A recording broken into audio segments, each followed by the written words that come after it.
Ang nakaraan. Galit na galit si Kaor kay Alfoy, iyon ay dahil baffles raw ito sa paggamit ng mana. Dahil muntik-muntikan talaga sila mamatay, mabuti na lamang gumawa ng paraan ang ating bida kaya naligtas sila. Pero kahit na ganoon, nagawa rin malaman ni Ghislaine na may problema ang nagawang hot air balloon ni Galberic, salamat parent sa kapalpakan ni Alfoy.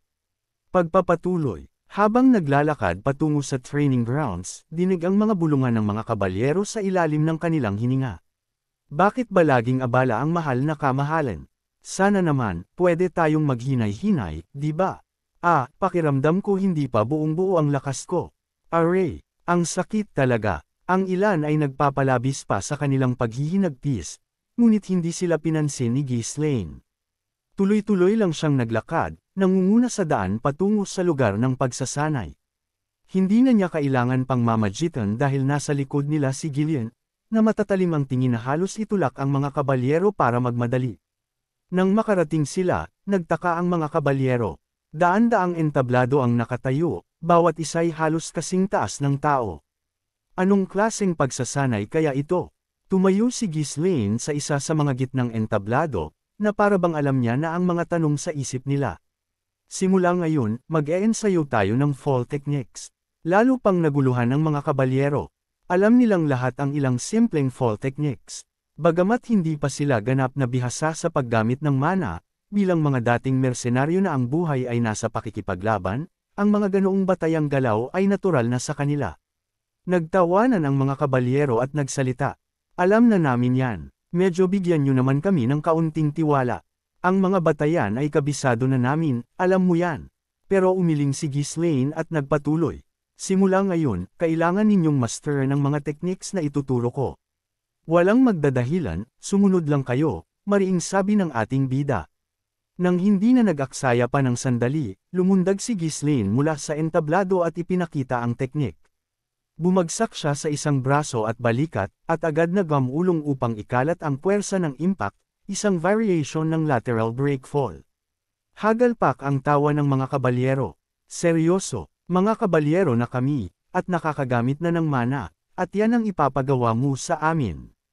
Nakakahiya, tama, ang simple tignan. Bukod pa roon, kailan ba natin magagamit yan? Ang isang kabalyero na gumugulong sa lupa. Hindi tama yon. Wala ba kayong maituturo na mas astig? Mayroon namang mas kahangahangang fall techniques, hindi ba? Ang mga kabalyero, na puno ng yabang mula nang matutunan ang paggamit ng mana, ay sabay-sabay na nagpahayag ng kanilang pagkasuklam. Dahil sa wakas ay nakamit na nila ang mana na matagal na nilang pinangarap, gusto nilang maging may dating. Para sa kanila, ang teknik na ipinakita ni Ghislaine ay hindi kaaya-aya at tila walang silbi. Mukha itong katawa-tawa, at hindi nila maisip ang sitwasyon kung saan magagamit ang ganoong simpleng teknik. Hindi pinansin ni Ghislaine ang kanilang pag-aalinlangan, at casual siyang nagsalita. Ang mga techniques na nagel iligtas sa iyong buhay ay madalang na maging elegante. Ang pagiging epektibo ang laging una. Ngayon, kayong lahat, subukan nyo na, sigaw ni Ghislaine. Dahil ang mga galaw mismo ay hindi naman masyadong komplikado, nagawa ng mga kabalyero na sundan ang teknik ng walang hirap. Ang mga entablado ay kasing taas lamang ng tao, kaya walang masyadong peligro. Iniisip na isa lamang itong simpleng drill, casual na nagsimula ang mga kabalyero sa kanilang pagsasanay. Nag-ikot si Ghislaine sa kanilang gitna, tinitingnan ang kanilang mga porma. Tuwing may makikita siyang may maling posture, personal niyang inaayos ang kanilang teknik. Dahil sanay na sila sa mga pisikal na galaw at may karanasan na sa iba pang fall techniques, mabilis silang nakasunod sa bagong paraan. Magaling, mabilis kayong matuto. Sa mga salita ni Ghislaine, nagtawanan ang mga kabalyero. Para sa kanila, ang pagsasanay na ito ay bagay lamang para sa mga baguhan. Mahal na kamahalan, masasabi ba talagang pagsasanay ito? Anong klaseng ehersisyo ang natatapos ng wala pang isang araw? Siguro nababagot lang ang mahal na kamahalan. Sana sinabi nyo na lang. Kumusta naman kung mag-celebrate na lang tayo? Pagyayabang ng mga ito, karamihan sa kanila ay dating mersenaryo, at kahit na naging mga kabalyero na, ang kanilang casual at walang galang na saloobin ay hindi nagbago. Habang nakasimangot si Gillian at nagsisimula ng lumapit, itinaas ni Ghislaine ang kamay at ngumiti, sinasinyasan siyang pabayaan na lang ang mga ito. Tama na, isave niyo muna ang paglilibang. Magpatuloy kayo sa pag-eensayo hanggang sa maging comfortable kayo. Madalas ninyo itong gagamitin simula ngayon. Nagtatakang nagtinginan ng mga kabalyero bago sila nagtanong. Gagamitin ba talaga namin ang isang bagay na tulad nito ng madalas? Sa totoo lang, masakit sa braso. Hindi ba kayo magtuturo ng iba pang techniques? Maraming uri ng fall techniques. Ang direksyon at forma ng pagbagsak ay madalas nakadepende sa swerte sa gitna ng laban. Pero ang paraan na itinuro ni Ghislaine ay hindi tila partikular na epektibo para sa kanila. Pero umiling lang si Ghislaine at sumagot. Ito lang ang ituturo ko. Gamitin nyo ang iba pa kung gusto nyo. Hindi naintindihan ng mga kabalyero kung bakit pinipilit niyang ituro ang ganoong awkward na fall technique o kung bakit tumatanggi siyang magturo ng iba, pero hindi na sila nagpumilit. Inakala nilang pinaluwag ni Ghislaine ang pagsasanay dahil nagpapagaling pa sila. Hindi nagtagal, naging comfortable na ang mga kabalyero sa technique, casual na gumugulong habang lumulundag sila mula sa mga entablado. Pinapanood sila, lumingon si Ghislaine sa mga tagapagsilbi na nakatayo malapit at nagutos. Taasan pa ang mga entablado ng kaunti, na para bang handa na, nagdala pa ang mga tagapagsilbi ng karagdagang istruktura na gawa sa kahoy at inilagay ang mga ito sa ibabaw ng orihinal na entablado, pinataas ang kanilang tangkad. Bagamat mas mataas na ang mga entablado, hindi pa rin ito sapat para maging nakakatakot. Muli, madaling isinagawa ng mga kabalyero ang pagbagsak. Sa katunayan, ang ilan ay nakakita ng kasiyahan sa pagtaas ng entablado. Naramdaman ni Ghislaine ang kanilang pananabik, kaya nagbigay siya ng isa pang utos. Taasan pa ulit ng kaunti. Lalo pang naging masigla ang mga kabalyero. Dahil nababagot sila sa kamakailan lang na pahinga, lubusan nilang nagustuhan ang ehersisyong ito. Pero hindi nagtagal, muling umalingaw-ngaw ang boses ni Ghislaine na may parehong tagubilin. Taasan pa ng kaunti. Isang beses pa, taasan pa. Ayan, konti pa. Sige, taasan pa ng mataas. Sa isang punto, ang mga entablado ay naging napakataas na hindi na nila magagawa ng walang paggamit ng mana. Lumunok ang mga kabalyero habang nakatingin sila sa matatayog na istruktura. Sa una, kaya pa nilang umakyat sa pamamagitan ng pagkapit sa istruktura. Pagkatapos ay kinailangan na nila ng maiikling hagdan. Ngayon, kinailangan na nila ng mahahabang hagdan para lang marating ang tuktok. Para sa isang ordinaryong tao na walang mana, ang pagbagsak mula sa ganoong taas ay makakapagwasak ng mga buto sa kanilang mga kamay at paa. Pumuno ng mga tanong sa kanilang isipan. Bakit inaasahan silang lumundag mula sa ganoong kataas na lugar? May silbi pa ba ang fall technique sa ganoong taas? Habang nakatayo silang lahat, nagsalita si Ghislaine, hinihikayat silang magpatuloy. Ano pa ang hinihintay ninyo? Magpatuloy sa pagsasanay. Bakit kayo nakatayo lang dyan, nanunood? Isang kabalyero ang maingat na nagtaas ng kamay at nagtanong. Mahal na kamahalan, mukhang hindi na kayang i-handle ng fall techniques ang taas na ito. Anong sinasabi mo? May mana na kayong lahat. Ito ay nasa ligtas pa ring limit. Pero, kung ang layunin ay protektahan ang sarili natin gamit ang mana, hindi ba nagiging walang silbi ang fall techniques? Iyan mismo ang dahilan kung bakit ito kailangan. Kapag bumagsak kayo, ay focus ang lahat ng inyong mana sa braso at balikat na tatama sa lupa. Isa rin itong paraan para mag-ensayo sa pag-concentrate ng mana sa mga tiyak na bahagi ng inyong katawan. Isang mabilis na nag-isip na kabalyero ang nagtanong ng may pag-aalinlangan. Kung gayon ang dahilan kung bakit hindi na kailangan ang iba pang fall techniques ay dahil. Tumango ng malalim si Ghislaine, halatang natuwa sa insight ng kabalyero. Sa mga taas na ito, ang iba pang techniques ay hindi makakatulong.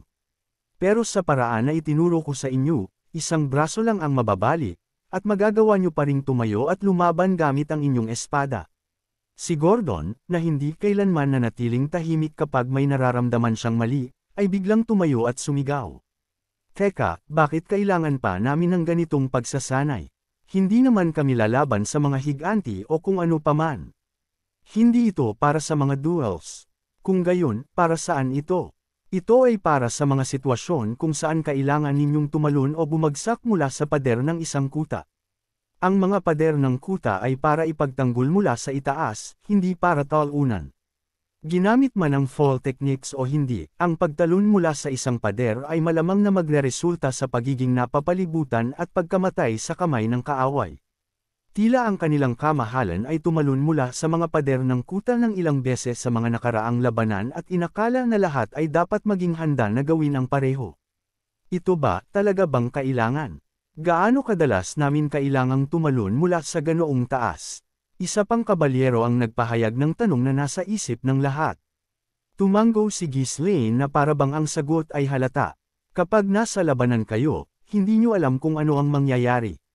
Ang pagsasanay na ito ay naghahanda sa inyo para sa hindi inaasahan.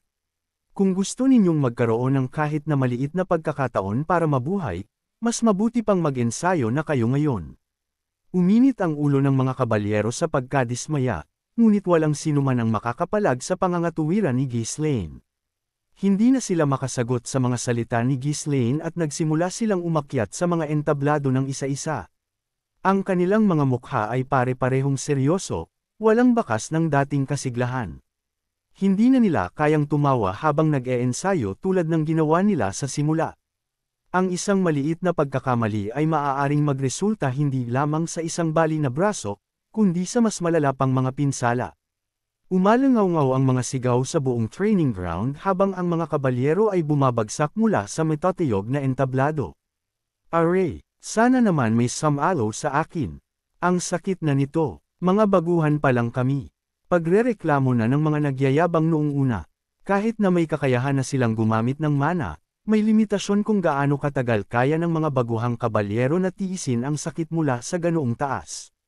Para lalong pahirapan sila, ang kanilang teknik ay nagpilit sa kanilang magkonserba ng mana.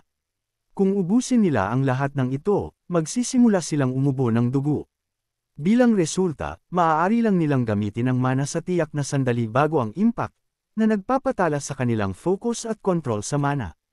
Ito ay nagresulta sa mabilis na pagpapabuti sa kanilang mana control, ngunit kapalit nito ang kanilang pisikal at mental na kagalingan. Nagiging ube na ang braso ko, pagrereklamo nito, dahil bagbog na sarado ang kanyang braso. Sigurado ba tayong gumagana ang pagsasanay na ito? Paano kung plano lang ng kamahalan na itapon tayong lahat sa pader ng kuta? Umuungol ang mga kabalyero habang nagpapatuloy sila sa pagsasanay. Ngayon, karamihan sa kanila ay may mga pasa na sa braso, habang ang mga nagkamali sa kanilang pagbagsak ay may mga pasa sa buong katawan. Salamat na lang dahil hindi ito isang totoong sitwasyon ng labanan, kinontrol ni Ghislaine ang taas ng mga entablado upang limitahan ang mga pinsala sa malalalim na pasa sa halip na mga bali. Matapos ang mga araw ng walang tigil na pagsasanay, sa wakas ay na-master na ng mga kabalyero ang fall technique. May iba na bali ang braso at pero buhay pa rin ang mga ito. Pero hindi pa tapos ang lahat. Magsisimula na tayo sa susunod na yugto ng pagsasanay, anunsyo ni Ghislaine. Isang bagay na mas malapit sa totoong sitwasyon. Pwede po bang magtanong? Dinala ni Ghislaine ang mga kabalyero sa isang bagong entablado, na mas mataas pa sa anumang nagamit na nila dati. Sa pagkakataong ito, ang taas ay hindi na maihahambing sa isang regular na pader ng kuta, mas malapit na ito sa metatiyog na pader ng kabisera ng Cardenia. Nakatitig ang mga kabalyero sa istruktura at agad na nakumbinsi. Kung bumagsak sila mula sa taas na iyon, tiyak na mamamatay sila. Isip-isip ng mga ito na napapailing na lang sa kung ano ba talagang laban ang gagawin nila kung bakit matataas na lugar ang pinagsasanayan nila ngayon. Ang kanilang mga reaksyon ay agaran at matindi. Mahal na kamahalan, kung babagsak kami mula rito, walang fall technique sa mundo ang makakapagligtas sa amin. Mamamatay kaming lahat, ano bang kasalanan namin para maranasan ito? Si Ghislaine, kalmado at nakakapanatag, ay sumenya sa kanila na mag-relax. Huwag kayong mag-alala, sa tingin nyo ba ganun ako katapang? Walang sino man ang tatalon mula dyan. Sa halip, mag-eensayo kayo ng mabilis na pagbaba gamit ang isang lubad. Ganun pala, sabay-sabay na nagbuntong hininga ang mga kabalyero sa paghinga ng ginhawa. Ang pagbaba sa mga pader gamit ang mga lubad ay isang karaniwan at mahalagang ehersisyo sa pagsasanay, kaya walang dahilan para pagdudahan ang intensyon ni Ghislaine. Sa tuktok na entablado, bihasang naghanda si Ghislaine ng isang mahabang tabla at itinali ang isang matibay na lubad dito, hinayaan itong bumitin pababa. Sige, bumaba kayong isa-isa gamit ang lubad. Dahil nag-ensayo na sila ng katulad na mga drills sa mga pader ng kuta ng Fenris, ang pagsasanay na ito ay hindi partikular na bago para sa mga kabalyero. Ang pangunahing pagkakaiba ay kinailangan nilang umasa ng buo sa isang solong lubod na nakabitin sa hangin nang walang mapagpatungan. Ang taas din ay nagpahirap sa gawain. Ang unang kabalyero na tinawag ay kumuha ng lubod at nagsimulang bumaba ng mabilis. Hindi dahil tiwala siya o bihasa, gusto lang niyang matapos na agad. Ngunit habang bumababa siya, bigla siyang huminto. Ang kanyang mga galaw ay tumigil habang nagsimulang bumuo ang malamig na pawis sa kanyang noo. Ang lubod, maikli. Bakit maikli? Ang lubod na tulad nito ay hindi dapat maikli. Malayo pa siya sa lupa, ngunit umabot na siya sa dulo ng lubod. Mabilis na umakyat ang kabalyero, sumisigaw habang umaakyat. Mahal na kamahalan. Ang lubod ay masyadong maikli. Sa tingin ko ay may problema. Ang boses ni Ghislaine ay bumaba mula sa itaas. Hindi, walang problema. Ganoon talaga dapat. Kapag umabot ka sa dulo, tumalon ka at gawin ang nakasanayan. Sinasabing tinatapon ng mga leon ang kanilang mga anak sa bangin upang maging mas malakas ang mga ito. Ngunit, ang kabalyero ay walang pagnanais na maging leon. Hindi. Paano ako tatalon mula rito? Ano ang punto ng baliw na pagsasanay na ito? Ginagawa natin ito dahil kailangan. Oh, ano ito? Umaakyat ka ulit sa halip na tumalon. Si Ghislaine, na nakitang masyadong mabilis ang pag-akyat ng kabalyero para maging komportable, ay mabilis na hinugot ang kanyang espada mula sa kanyang sinturon. Swish! Isang mabilis na pagwas-iwas ng espada ang dumaan mula sa ating bida. Sa isang paghampas, naputol ang lubad, at ang kabalyero, na nakakapit pa rin sa naputol na lubad, ay bumulusok patungo sa lupa. Talagang kabaliwan ito. Sa kabila ng kanyang mga sumpa, ang kabalyero ay agad na kumuha ng fall technique position na mahigpit na itinuro sa kanya sa panahon ng pagsasanay. Ito ay salamat sa mga matinding sesyon ng pagsasanay sa impyerno na ang kanyang katawan ay gumalaw ng kusa sa gitna ng krisis. Ang lahat ng kanyang mana ay nakatuon sa kanyang braso, eksaktong tulad ng itinuro sa kanya. Wala siyang ibang pagpipilian, kung wala ito, tiyak na mamamatay siya. Nahaharap sa sitwasyong nagbabanta sa kanyang buhay, ang kabalyero ay nakaranas ng isang sandali ng kailanawan. Ang kanyang focus ay tumalas ng labis na tila bumagal ang oras.